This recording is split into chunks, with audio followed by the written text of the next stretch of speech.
الحمد للہ رب العالمین والصلاة والسلام على اشرف المرسلین وعلى آلہ وصحبہ اجمعین ومن تبعہم بإحسان الى یوم الدین وبعد اعوذ باللہ من الشیطان الرجیم بسم اللہ الرحمن الرحیم ولا تقولوا لمن يقتل في سبيل الله اموات بل احیاء ولكن لا تشعرون ولنبلونكم بشيء من الخوف والجوع ونقص من الأموال والأنفس والثمرات وبشر الصابرين الذين إذا أصابتهم مصيبة قالوا إنا لله وإنا إليه راجعون صدق الله العظيم. سامعین و ناظرین، سورہ بقرہ کی آیت نمبر 154 اور آیت نمبر 155 اور 156 یہ تین آیتیں. تو سب سے پہلے درست ادائیگی کی ہم مشق کریں. اب یہاں سے یہ شروع ہو رہا ہے وَلَا تَقُولُوا، اس کو لا تقولوا نہیں کہنا، قاف کی ادائیگی کو درست کرنا. لِمَن يُقْتَلُ يُقْتَلُ نہیں کہنا. فِي سَبِيلِ اللَّهِ، اللہ کے نام کو یہاں باریک پڑھنا. اموات بل احیاء ولكن لا تشعرون، لا تشعرون نہیں کہنا، ان کا خیال رکھنا. ولكن لا تشعرون یہ آیت نمبر 154. آگے وَلَنَبْلُوَنَّكُمْ بِشَيْءٍ مِّنَ الْخَوْفِ وَلَنَبْلُوَنَّكُمْ بِشَيْءٍ، یہ لام پہلے تاکید کے لیے، اس کا بھی خیال رکھنا ہے، اور آخر میں نون مشدہ. بِشَيْءٍ مِّنَ الْخَوْفِ وَالْجُوعِ، اور اگر وقف نہ کریں وَالْجُوعِ وَنَقْصٍ مِّنَ الْأَمْوَالِ، نون قاف آگے سواد ہے. نقم، اس کو قاف کو کاف نہیں بنانا اور سواد کو سین نہیں. وَنَقْصٍ مِّنَ الْأَمْوَالِ اموال والانفس، یہ لام کو بھی لمبا نہیں کرنا، ان کو بھی نہیں.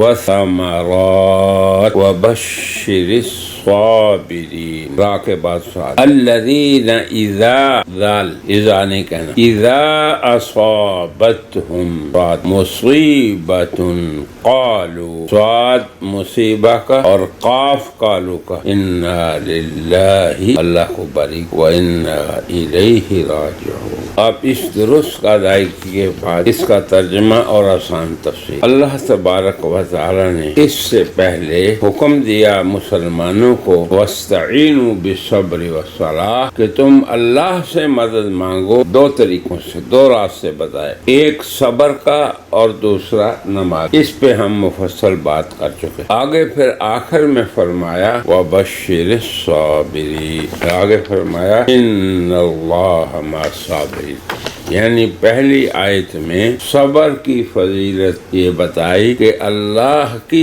معیت انہیں حاصل ہو. آپ خود دیکھیں کہ جب اللہ اپنے بندوں کو اپنی معیت کی خبر دے دیں تو کتنی بڑی بات ہے کہ جب اللہ ان کے ساتھ ہے تو پھر وہ اپنے ہر کام میں کامیاب ہوں. اور اللہ کی معیت والے لوگ ہی انسانوں پر اور دیگر مخلوقات پر حاوی ہوتے ہیں، غالب. اب اس آیت میں اللہ یہ فرما رہے ہیں کہ دیکھو اللہ تعالی جو زندگی شہداء کو عطا فرماتے ہیں تو ان کی حیات یعنی حیات شہداء اس کی خاص فضیلت ہے. کیا فرمایا کہ تم انہیں مردہ تک بھی نہ کہو. اب آپ دیکھیں کہ پہلے صابرین کے لیے معیت کی خوشخبری دی، اور اس آیت میں صابرین کو اللہ نے فرمایا کہ ان کو خوشخبری ہو اللہ کی طرف. اب کن کو؟ جو اللہ کی راہ میں شہید ہوئے، قتل و قتال کفار کے ساتھ کرنے والے اور اپنی جان کو پیش کرنے والے، اگر ان کی جان چلی بھی جائے تم نے انہیں مردہ نہیں، کیونکہ اللہ کے ہاں انہیں خصوصی حیات عطا ہوتی ہے. بل احیاء عند ربهم یرزقون، ایسی حیات کہ اللہ کی طرف سے وہ رزق بھی پاتے ہیں. فرحین ما آتاہم اللہ من فضلہ، انتہائی خوش رہتے ہیں اللہ کی طرف سے جو انہیں اللہ نے عطا کیا اس پر.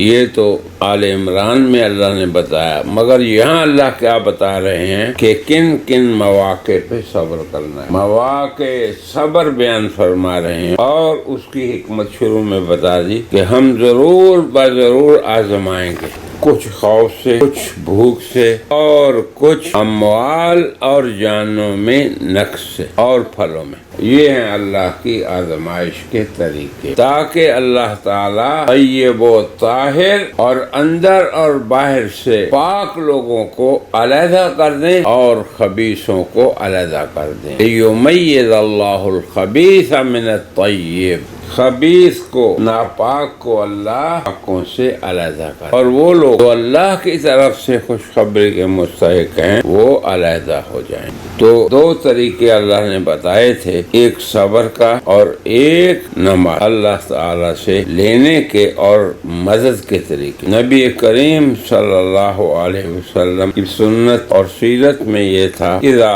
حضبہ امر، جب کوئی ضرورت آپ کو پیش آتی، فزع الی الصلاۃ، نماز کی طرف رجوع فرمائے، فوری طور پہ نماز میں لگ جائے۔ اب آپ دیکھیں، جس نے دینا ہے وہ اگر آپ کی شارک سے بھی قریب ہے، اور اس سے لینے کے لیے صرف آپ نے اس سے مانگنا، اور سب سے بہترین اللہ نے نماز کو ذریعہ بنایا۔ اسی لیے حدیث میں آتا ہے، حضور نے فرمایا، اللہ فرماتے ہیں حدیث کو، قسمت الصلاۃ بینی و بین عبدی، تو نماز میں سب سے پہلے بندہ سورۃ الفاتحہ ہی پڑھتا ہے، تو اللہ فرماتے ہیں جب بندہ الحمدللہ کہتا ہے کہ بندے نے میری حمد بیان کی، جب رحمان الرحیم کہتا ہے تو اللہ فرماتے ہیں اثنا علی عبدی، میرے بندے نے ثنا کی۔ پھر آگے جب اللہ تعالیٰ کے لیے وہ مالک یوم الدین کہتا ہے تو اللہ فرماتے ہیں مجدنی عبدی، میرے بندے نے میری تمجید اور بڑائی بیان کی۔ اور پھر آگے جب مانگتا ہے اہدنا الصراط المستقیم، تو پھر اللہ فرماتے ہیں یہ میرے اور میرے بندے میں مشترک ہے، اور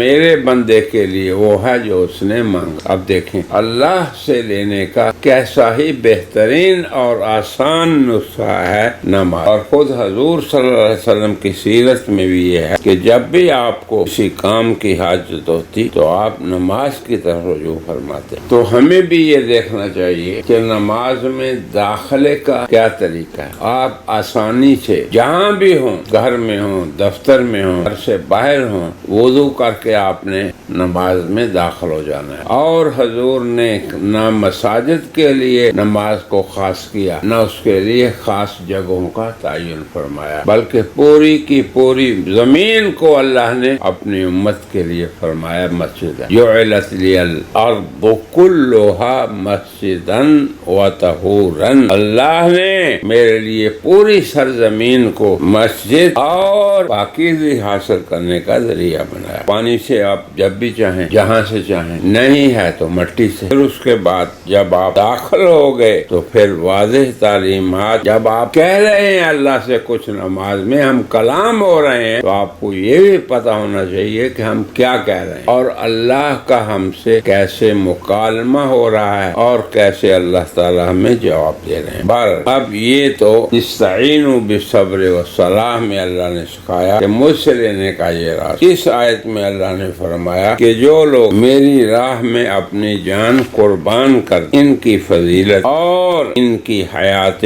طیبہ ایسی ہے کہ مرنے کے باوجود ان کو معمولی مردے نہ سمجھنا، عام مرنے والا نہ سمجھنا، ان کی ایک حیات طیبہ ممتاز حیات ہے جسے ہم زندہ کہتے ہیں۔ لیکن تمہیں اپنے ان حواس کے ساتھ جو تمہارے پاس ہیں، حواس خمسہ جو ہمارے پاس ہیں، جن سے ہم چیزوں کا ادراک دیکھتے ہیں، اس سے ادراک، مگر ہیں وہ زندہ۔ جب اللہ نے انہیں زندہ کہہ دیا تو ہمیں کہنا پڑے گا مگر تمہیں ان کی حیات کا ادراک نہیں۔ وَلَنَبْلُوَنَّكُمْ، پھر اللہ نے فرمایا کہ تمہاری طرف رضا اور اس کے سامنے سر تسلیم خم رہنا چاہیے ہر حال میں، اور یہ تمہارے ایمان کا تقاضا ہے۔ آمنت باللہ ثم استقم، ایک حدیث میں ہے کہ یہ کہہ دو آمنت باللہ، پھر اس پہ ڈٹ جاؤ۔ اب ڈٹ ڈٹنے کا مطلب یہ ہے کہ تم اللہ تعالیٰ کے احکام کے پابند ہو جاؤ اور ہر